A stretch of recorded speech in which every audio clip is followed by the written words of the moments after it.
इतना गाजा बाजा, इतना शान शौकत, मतलब ये जो सब कुछ दिया ना, उसके लिए बहुत बहुत धन्यवाद आपका। मैं खुद के बारे में बता देता हूँ, मतलब लोग जानते तो हैं ही, मैं कुछ वो बता देता हूँ जो आपको नहीं पता है। मेरा नाम जतिन कुमार है, मैं राजस्थान के अलवर, या अभी तो खैर तक तिजारा हो गया है, जिले से आता हूँ। पेरोज का रहने वाला हूँ और मेरे भाई इस घर में ब्याहे हैं, तो मेरी भाभियाँ हैं वो। मैंने अपनी पहली से 8वीं कक्षा तक की पढ़ाई गांव में ही की है, बेरोज में ही की है, और अब तक मैं हिंदी माध्यम से ही पढ़ा हूँ। ग्रेजुएशन, पोस्ट ग्रेजुएशन तक मैंने हिंदी मीडियम से ही किया है।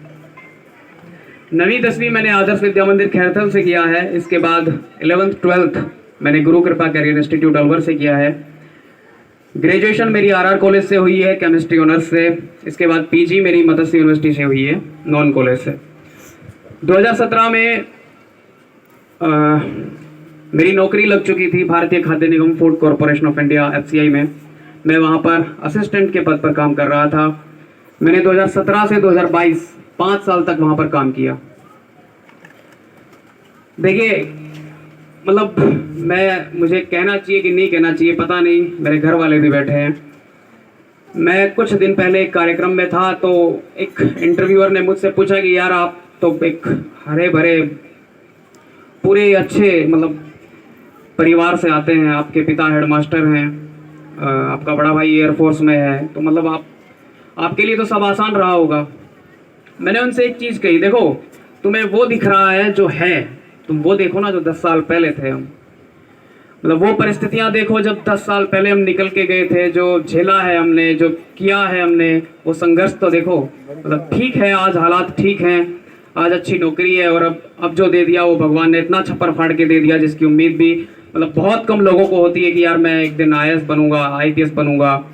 मैं तो मानता हूँ कि भगवान ने मुझे छप्पर फाड़ के दिया है।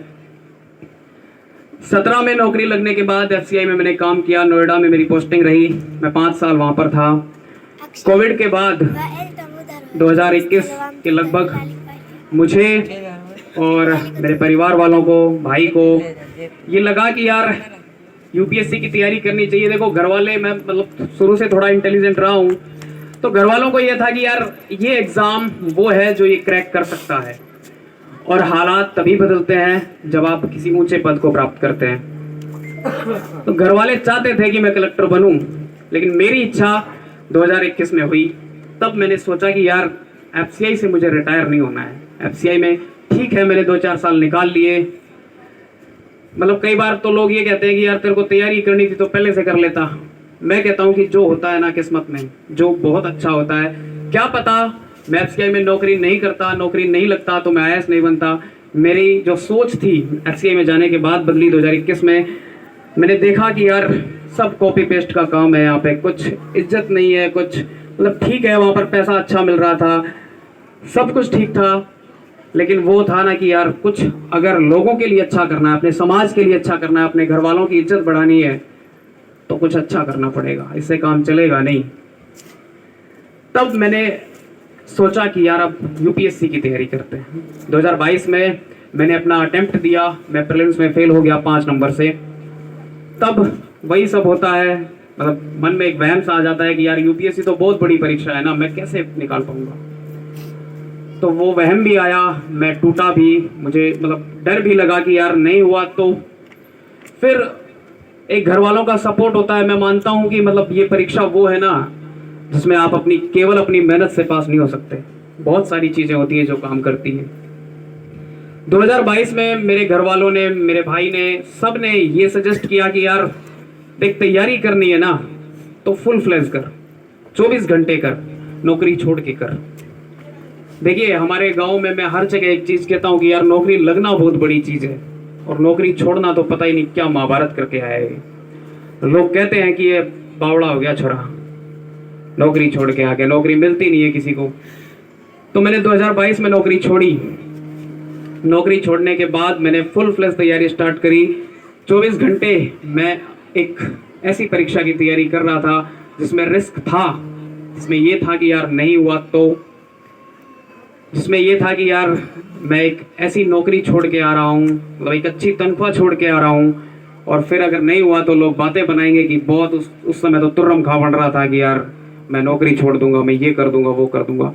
बहुत सारी चीज़ें होती हैं, मेरे सामने भी आई थी, लेकिन ठीक है, थोड़ी मेहनत भी की, सबका आशीर्वाद भी रहा, सपोर्ट भी रहा, बहुत सपोर्ट किया भाई ने, पापा ने, और ये रिजल्ट जो आपके सामने आया है सब इनकी मेहनत है।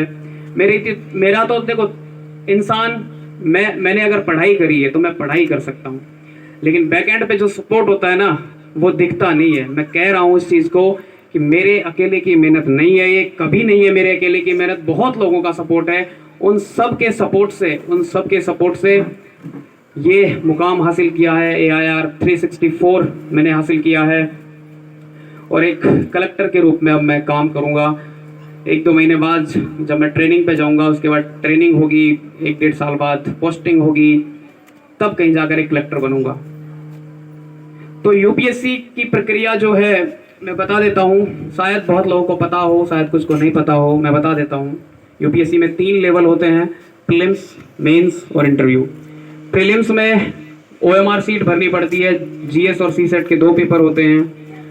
OMR सीट भरनी पड़ती है, और अब की बार की जो कट ऑफ थी वो बहुत कम गई है, 200 में से SC की जो कट ऑफ है 60 नंबर है, 30 सवाल सही करके आने थे, प्रीलिम्स हो जाता। लेकिन जो 10-11 लाख लोगों ने पेपर जो फॉर्म फिल किया था, उसमें से लगभग 12,000 लोग, जहाँ तक मैं अगर सही हूँ तो 12,000 लोगों का प्रीलिम्स क्वालिफाई हुआ। तो आप समझ सकते हैं कि लेवल क्वेश्चंस का क्या रहा होगा। मतलब मैं अपनी पूरी जिम्मेदारी से बहुत मंचों से ये कहा है, मैं फिर कह देता हूँ, 2023 का जो यूपीएससी का प्रीलिम्स का पेपर था ना, मैं मतलब पूरी जिम्मेदारी से कह रहा हूँ, इतिहास में इतना कठिन पेपर कभी नहीं आया होगा।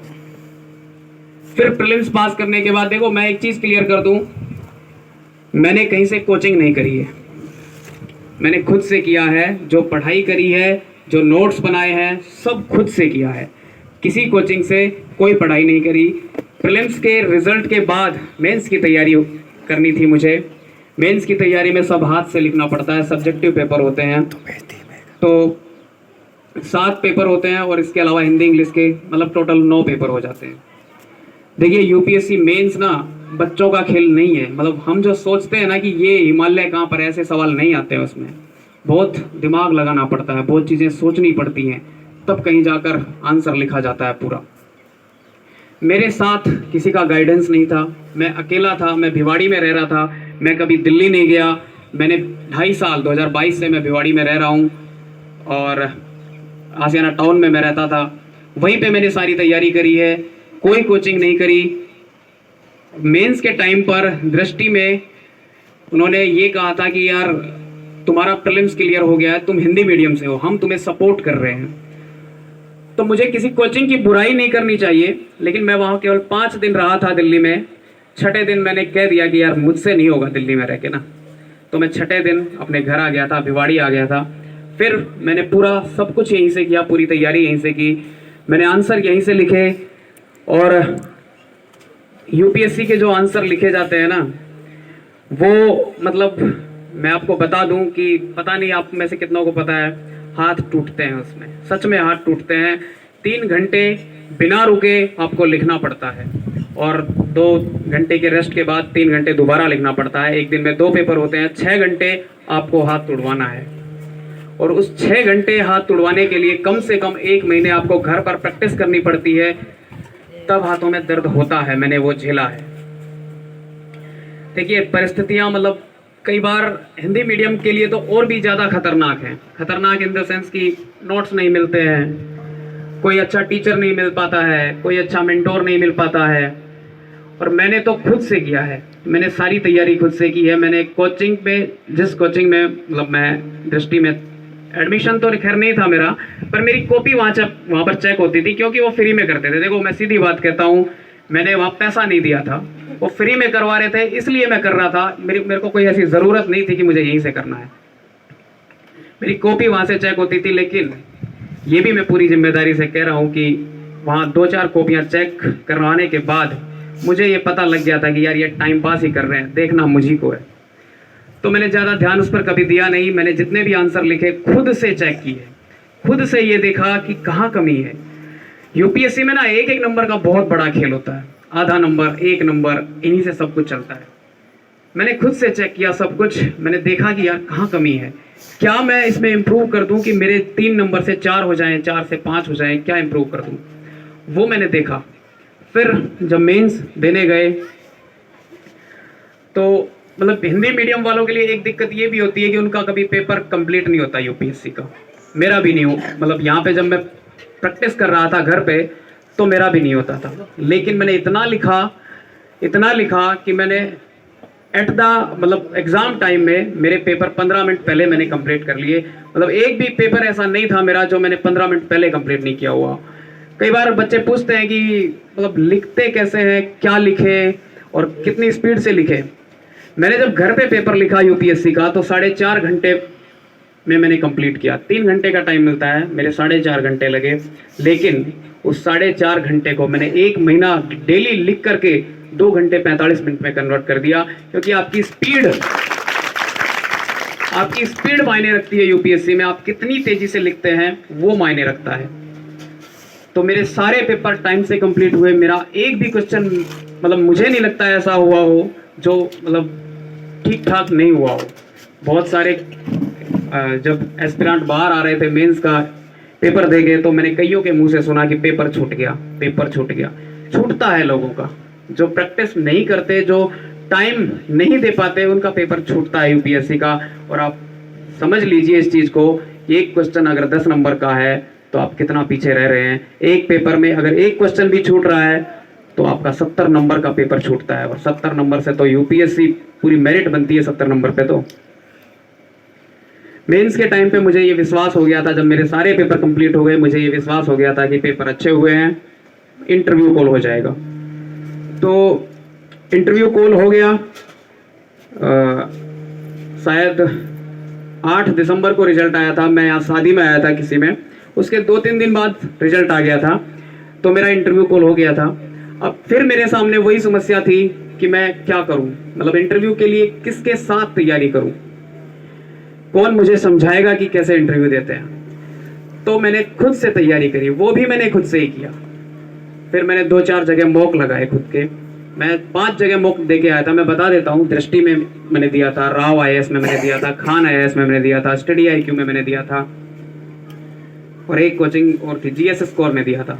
5 कोचिंगों में मैंने इंटरव्यू दिया। लेकिन मैं आज भी यही बात कहता हूँ कि वो इंटरव्यू ना, मतलब ये मान सकते हो मेरा उनमें कुछ भी नहीं था, मैं उनमें 0% था। जो मेरा मुख्य इंटरव्यू हुआ वो मेरा बहुत अच्छा इंटरव्यू गया था। मैं सीख के गया था इन कोचिंग संस्थानों से कि यहाँ पर मेरी ये गलती है, यहाँ पर मेरी ये गलती है। देखो मैं फिर कहता हूँ कि यार मैंने इन कोचिंग संस्थानों में इंटरव्यू जरूर दिए हैं, लेकिन फीडबैक में मुझे मज़ा नहीं आया। मैंने फिर खुद को ही परखा कि यार मेरी कमी कहाँ है। मैंने खुद से ही निकाला कि यार यहाँ मेरी गलती है, ये मैं सुधार करूँगा। कोचिंग संस्थानों से कुछ नहीं होता है, मैं हर जगह ये बात कहता हूँ, मैं आज यहाँ पे भी कह रहा हूँ। देखो अगर कोचिंग संस्थानों से कुछ होता तो सब ही पढ़ लेते ना वहाँ जाके। यार सबका थोड़ी होता है कोचिंग में जो पढ़ता है। मतलब जो बच्चा 1.5-2 लाख फीस दे रहा है दिल्ली में जाके, और 2 लाख बच्चे वहाँ पर पढ़ रहे हैं, 2-3 लाख बच्चे, उनमें से 10-20 का सिलेक्शन हो गया तो आप रेशियो देखो ना कितनों का हो गया। सबका नहीं होता है वहाँ जाके, मेहनत खुद ही को करनी पड़ती है। कोचिंग वाले केवल मोटी मोटी किताबें बता सकते हैं, केवल वो समझा सकते हैं, रास्ता दिखा सकते हैं, पढ़ना खुद ही को पड़ेगा, मेहनत खुद ही को करनी पड़ेगी। एक सवाल जो मेरे सामने आता है कई बार, पहले मैं इंटरव्यू की बात बता देता हूँ। तो जब मेरा इंटरव्यू था, शायद 9 फरवरी वो तारीख थी, 9 फरवरी को मतलब मुझे इतना विश्वास हो चुका था कि यार मेंस में नंबर अच्छे आए होंगे तो इंटरव्यू में अगर नॉर्मल सा इंटरव्यू हो गया मेरा तो अपना काम पक गया। IAS नहीं तो मैं IPS बन जाऊंगा, तब मुझे ये लग रहा था। लेकिन जिस दिन इंटरव्यू हुआ 9 फरवरी को, मैं इंटरव्यू दे रहा था, तो इंटरव्यू देने के बाद मुझे ये विश्वास हो चुका था कि मेरा नंबर, देखो मैं झूठ नहीं बोल रहा हूँ, मेरे साथ कुछ लोग गए थे, उनसे पूछ सकते हैं आप। मैंने बाहर आते ही एक बात कही थी कि यार अपना हो गया है, अपना सिलेक्शन हो गया है, ये नहीं पता कि रैंक कौन सी है। मैंने ये कहा था कि कह रहे इंटरव्यू में नंबर कितने आ जाएंगे, मैंने ये कहा था कि 170 से 190 के बीच में नंबर आएंगे। मेरे 171 नंबर आए हैं इंटरव्यू में। तो मुझे मतलब उस टाइम ये लग चुका था कि सिलेक्शन हो चुका है। लेकिन यूपीएससी है, जब तक आप अपना नाम लिस्ट में नहीं देख लेते तब तक कुछ नहीं कह सकते, चाहे कुछ भी हुआ हो अंदर, कुछ भी हुआ हो। जब तक आप अपना रोल नंबर नहीं देख लेते, आपका नाम नहीं देख लेते, तब तक कुछ कहा नहीं जा सकता। ये बहुत ही मतलब नर्वस होते हैं उस टाइम बच्चे, जब एक एक नंबर से रह जाते हैं, दो दो नंबर से रह जाते हैं, फिर से प्रीलिम्स देना पड़ता है, फिर से मेंस देना पड़ता है, बहुत सारी चीज़ें होती है। मुझे ये लग रहा था कि मुझे आईपीएस मिल जाएगा, और मैं मतलब सोच के भी यही चल रहा था कि आईपीएस ठीक रहेगा यार अपने लिए। गाँव से आते हैं तो ठीक है, मतलब वर्दी का रोब होता है, लेकिन भगवान ने इतना दे दिया ना कि आईएएस ही बना दिया। जो देना था एक बार में दे दिया, दूसरी बार का झंझट ही नहीं छोड़ा। फिर मैं कुछ मतलब वो सवाल जो कि बच्चों के मन में अक्सर रहते हैं, मैं खुद ही उनके आंसर दे देता हूँ, क्योंकि मुझे पता है कि बच्चे पूछ नहीं पाते हैं। देखिए, तैयारी करने के लिए एक बात गांठ बांध लो, आपको ये ज़रूरी नहीं है कि आप किसी कोचिंग संस्थान में, बड़े कोचिंग संस्थान में जाएं, वहाँ तैयारी करें, क्योंकि कोचिंग केवल रास्ता दिखाती है। कई बार मतलब हमारे माँ बाप भी, हम भी, खुद भी ये सोच लेते हैं कि यार उस कोचिंग में एडमिशन ले लिया, पढ़ रहे हैं, वहाँ पे सिलेक्शन हो जाएगा। उससे नहीं होगा, पढ़ना पड़ेगा, खुद को मेहनत करनी पड़ेगी, खुद से करना पड़ेगा, तभी होगा। मतलब कोचिंग संस्थान अगर करवाते तो वो तो 100% रिजल्ट दे देते ना, उनसे नहीं होता है। वो केवल एक रास्ता दिखाते हैं। एक दूसरा सवाल मुझसे पूछा जाता है कि यार कितने घंटे पढ़ते थे। मैं फिर कहता हूँ, देखो घंटों पढ़ने से फ़र्क नहीं पड़ता है। मैं यूपीएससी की परीक्षा मैंने पास की है, मैं 10 घंटे, लगभग 10 घंटे डेली पढ़ता था, लेकिन कंसिस्टेंसी से पढ़ता था। आप जिस भी एग्ज़ाम की तैयारी कर रहे हैं, मुझे नहीं लगता कि 10 घंटे से ज़्यादा किसी में पढ़ने की ज़रूरत है। भारत का सबसे बड़ा एग्ज़ाम है यूपीएससी। जब मैं 10 घंटे पढ़ के निकाल सकता हूँ, मुझे नहीं लगता यार कि किसी एग्ज़ाम को निकालने के लिए 12, 14, 15 घंटे पढ़ने की ज़रूरत है। मैं एक चीज़ कहता हूँ कि देखो, पढ़ो लेकिन खेलो भी, कूदो भी, घूमो भी, घर वालों से बात भी करो, सब कुछ करना है। केवल पढ़ाई से कुछ नहीं होता है। जब तक आप समाज में नहीं बैठते हैं, जब तक आप बात नहीं करते हैं, जब तक आप चीज़ें नहीं समझते हैं, तब तक आपकी नौकरी का भी कुछ फ़ायदा नहीं है। मेरे गांव में भी बहुत लोग नौकरी में लग रहे हैं, लेकिन जो चीज़ें मतलब जिस लेवल की समझ उनमें होनी चाहिए वो नहीं होती है। कई बार समाज की समझ जरूरी है। आप जिस समाज में बैठते हैं, आपके सामने कोई बूढ़ा व्यक्ति आता है, आपका कर्तव्य बनता है कि आप खड़े हों, आप उसे इज्जत दें, तब जाकर आपकी शिक्षा का असली महत्व है। नौकरी लगना कोई बड़ी बात नहीं है, मेहनत कर लोगे तो हो जाएगा। नौकरी कोई बहुत बड़ा मतलब गांव में बना रखा है कि नौकरी लग गया, पता ही नहीं क्या हो गया, बहुत बड़ी चीज़ नहीं है। मेहनत कर लोगे हो जाएगा।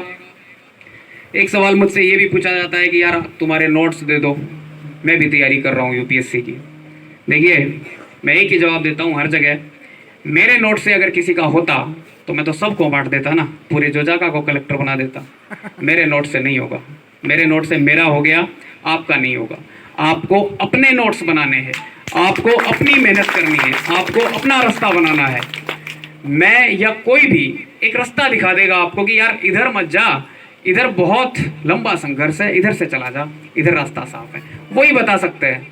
मेहनत खुद ही को करनी पड़ेगी, नोट्स खुद ही को बनाने पड़ेंगे, सब कुछ खुद से करना पड़ेगा। देखो, जब खुद से करोगे ना तो खुद पे ये विश्वास भी होगा कि यार मैंने जो किया है ना, मैंने संघर्ष किया है, मैंने पढ़ाई की है, मेरी जीत का मजा भी उसी में है। मैं आज इसीलिए छाती चौड़ी करके कह देता हूँ कि मैंने किया है, क्योंकि मैंने किसी कोचिंग संस्थान से कोई किसी तरह की हेल्प नहीं ली, किसी तरह के नोट्स सुन के नहीं लिए।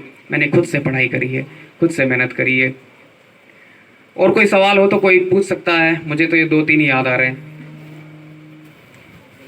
बच्चे कुछ सवाल पूछना चाहें तो। हाँ, जो ना ध्यान में